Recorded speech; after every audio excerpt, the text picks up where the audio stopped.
Faly miarabantsika tsirairay-avindray taty alarobia 7 ny volana septambra ity, manona fahasoavan'ny tompo aminao ary mirary ny soa indrindra hatrany mba hitombo fitahiana sy hitombo fahasoavana ny isika. Ilay indirantsika ny mofinainana io dia vavaka isika. Ianay tsara indrindran-danitra atolotra ianao ny dera ny laza ny atsa sy ny voninahitra. Sotranao izay fa mbola tombontsoa lehibe nanay miaraka aminao anio. Dia mangataka aminao izay mba hamboky zava-tsoa anay ianao ary atanjao ny fomam-pananay. Aminaran'i Jesosy, amen. Lohateny mofinainantsika androany dia manao hoe ento atraizatraiza.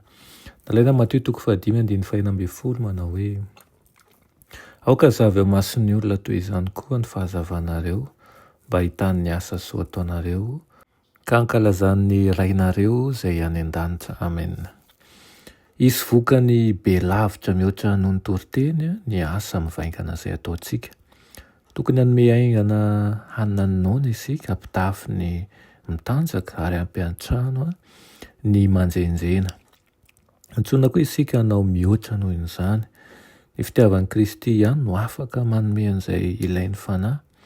Raha mitoetra ao amintsika Kristy dia ho feno ny firaisapo amin'Andriamanitra ny fontsika ary hisokatra ny loharanon'ny fitiavana midedadeda tahaka ny azy. Betsaka ireo efa nilaozan'ny fanantenana, avereno aminy ny fahazavan'ny masoandro. Betsaka ihany koa ny efa kivy, ilazao teny fampahirezana izy, mivavao azy. Ao koa ireo izay mila ny mofinaina, vakio aminy tenin'Andriamanitra. Betsaka no ampijalian'ny areti-panahy izay tsy mety ho tratran'ny balisamany tany, nahazo ny dokotera sy tranony, mivavao an'ireny fanahy ireny. Ento eo amin'i Jesosy izy lazao azy fa misy balisama ny Gileada ary misy mpanasitrana mahery ihany. Ny tany manontolo izay ivery ao anatin'ny aizin'ny fahotana, aizin'ny alahelo sy ny fahoriana dia tokony ho hazavaina amin'ny fahalalana ny fitiavan'Andriamanitra.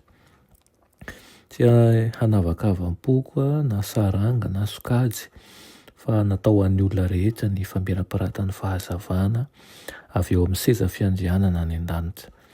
Tsy maintsy hoentina hatrany amin'ny farany tany ny afatry ny fanantenana sy ny famindram-po, nefa tsy misy olona afaka mizara an'izay tsy niraisin'ny tenany. Eo amin'ny asan'Andriamanitra dia tsy afaka morona n'inon'inona ny olombelona.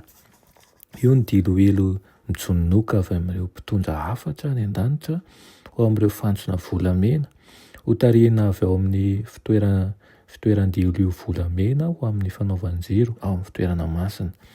Io diloelo volamena io no mahatonga jiro mazava sy mamirapiratra manjakariva.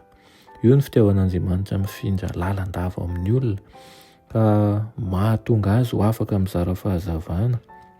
Ao amin'ny fon'ireo rehetra izay miray amin'Andriamanitra amin'ny finoana no mijononoka malalaka ny diloelo volamena ny fitiavana izay amirapiratra indray amin'ny asa tsara, amin'ny tena fanompoana an'Andriamanitra vokatry ny fo.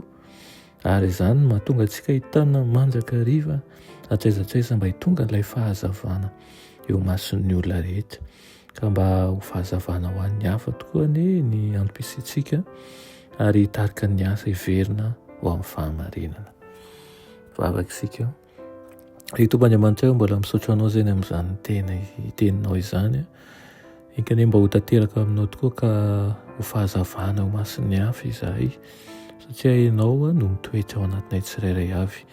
Fa irato ny fomam-pananay mba hahatsinjo anao rery ihany ary azo fampahirezana avy amin'ny fanainao masina izahay n'aiza n'aiza misy anay, ka ho avolombelonao amin'ny toerana rehetra ihany koa. Anaran'i Jesosy, amen.